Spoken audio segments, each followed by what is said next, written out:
All right, next in our list of equations and forms is something called point-slope form. So it's kind of like slope-intercept form, but it's not just the intercept, it's a single point and the slope form. So here's what we're going to do. Let's start with our old slope formula. Remember this? It was the slope, m for monte, was the difference in the y's, so y2 minus y1, the difference in the y's, divided by x2 minus x1. Now I could go 1 minus 2, 1 minus, as long as they match up, these match up, that's okay. So here's what I'm going to do. First off, I'm going to write the slope on the other side. What? Big deal, it's the exact same thing. We know it's an equation. You can do one side or you can do the other. That's the exact same thing. And you know what I'm going to do? I'm going to take this and I'm going to multiply it up to there. So I'm going to rearrange this, and here's what it's going to look like. y2 minus y1 is equal to the slope times x2 minus x1. Okay? It's the exact same formula. I've just rearranged a little bit. Now, here's what I'm going to do. Instead of calling it y2, I'm just going to call it y. Instead of calling it x2, I'm just going to call it x. This is referred to as point-slope form. So it's this. It's y minus y1 is equal to the slope times x minus x1, where I know that m is the slope. I know that. And what are x1 and y? Well, that's an x and 1, x1, comma, y1 is any point, not just the y-intercept. It's any point on the line.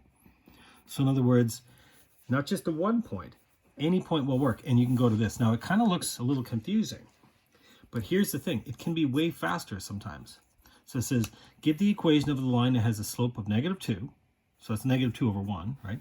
And it goes to the point 5, 3. Okay, so if we do it in point-slope form, all I need is any point and the slope. There's my point, there's my slope. It's going to be y minus the y value.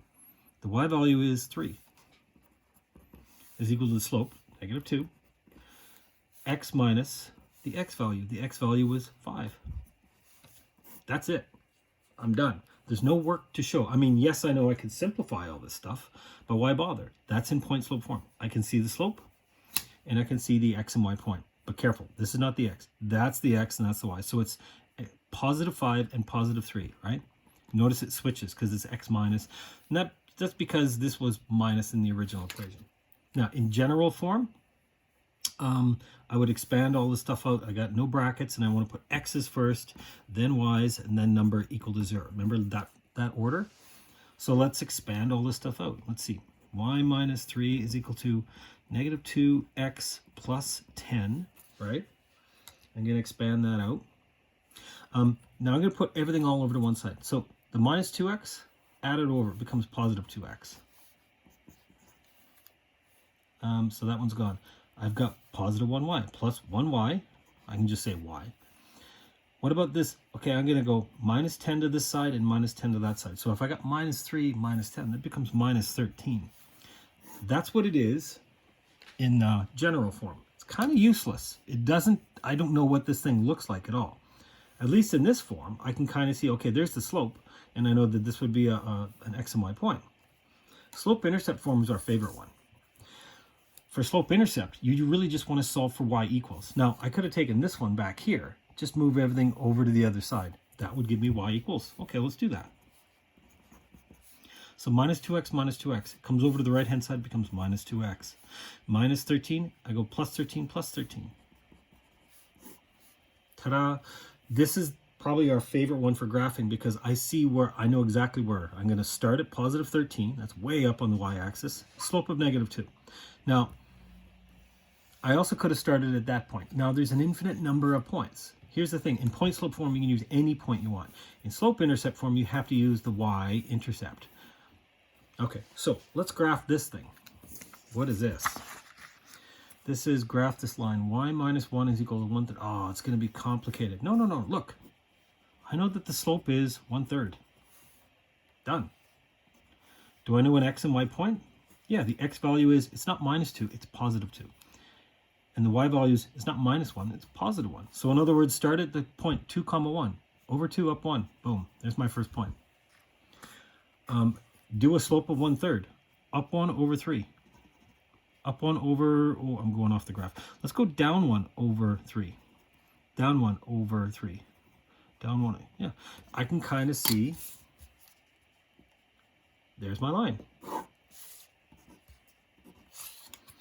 Now, why is that advantageous? I can start at any point I want. Now, if I wanted to solve this one as y equals mx plus b, remember, this would have been harder. Look, y minus 1 is equal to 1/3 x minus 2/3. And then I would go plus 1 to both sides, plus 1. So y is equal to 1/3 x minus 2/3 plus 3/3. Really, that's what 1 is positive 1/3. So I'd be starting up at 1/3. It's not a very nice number, right? So this one, I get to start anywhere. I get to start at the point 2, 1. Boom. So I have to estimate that one as a third. This can be faster, especially if you recognize, oh, there it is. There's the slope, and there's my x and y point. Draw it. So that's a fast way of doing it. Okay, how about this one? A line has a slope of negative 2/3, and it goes to the point 1/5. So give the equation. Well, in point slope form, it's just going to be y minus, hang on, I'll just write it out first. Y minus y1 is m slope x minus x1. Where x1, y1 is the x and y point, and there's my slope.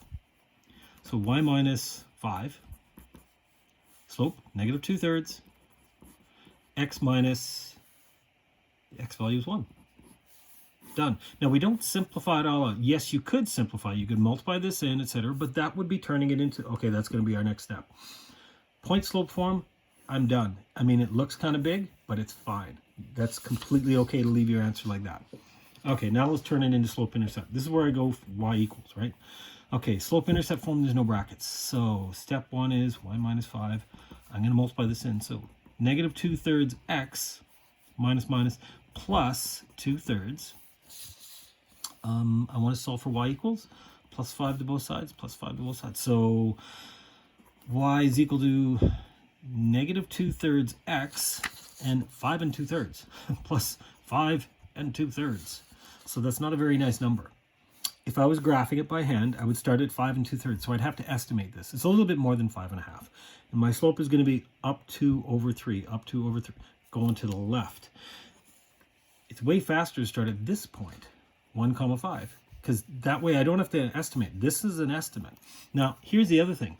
You might see it written like this, or instead, you could see it as negative 2/3 x plus 17/3. What? Where did 17? Remember, 5 2/3. Oh yeah, 2/3. 5 is 15/3. So this is 15/3 plus 2/3 is. You could see it written this way. Who cares? We know these are the exact same thing. I mean, you could also turn it into 5.6 repeating, right? But just be aware that you could see it as a mixed number. You could also see it as an improper fraction. Who cares? I'll take them both. They're both right. How about this one? Give the equation of the line that passes through this point and this point. Okay, now these are some big numbers. I'm not going to be graphing this thing up to 50. However, if I do have x1 and x2, right? Or sorry, x point number 1 and point number 2, number 1, number 2, I can figure out the slope. Oh, that's right. y2 minus y1, x2 minus x1. Let's do that. So the second point, the y value, 40, minus 50. Ooh, it might have been easier to do 50 minus 4. It'll work both ways. 40 minus 50, all over. Now, if I do this one first, I got to do the x first. So 10 minus 6. Okay, so this turns out to be negative 10 over 4, which is negative 5 on 2. Okay, that's my slope, negative 5 over 2. I could have done it the other way. 50 minus 40 would have given me positive 10, but then 6 minus 10 would have given me negative 4. See, I'm going to get the same thing either way. Okay, there's my slope. Now what? Okay, it says give the equation. It didn't say which form, so let's go to the, let's do to this point slope form. Pretty straightforward. Y minus the y value is the slope, x minus the x value. I know the slope is negative 5 on 2. Okay, what do you want to use for the x and y point? Do you want to use 650 or do you want to use 1040? Because you could use either one. They both work. Go for the smaller numbers. Well, actually, it doesn't really matter. Let's go with this one. So y minus the y value, 50. X minus the x value, 6. That's it. I mean, I could expand this all out, but why bother? This is in point slope form. Okay, so these questions on page 340, these have to do with graphing and recognizing. Remember, this is point slope form. If you want, you can turn it into slope intercept form, but if I recognize there's my actual slope and there's my x and y point, it's pretty fast to graph. Alrighty, good luck with these ones.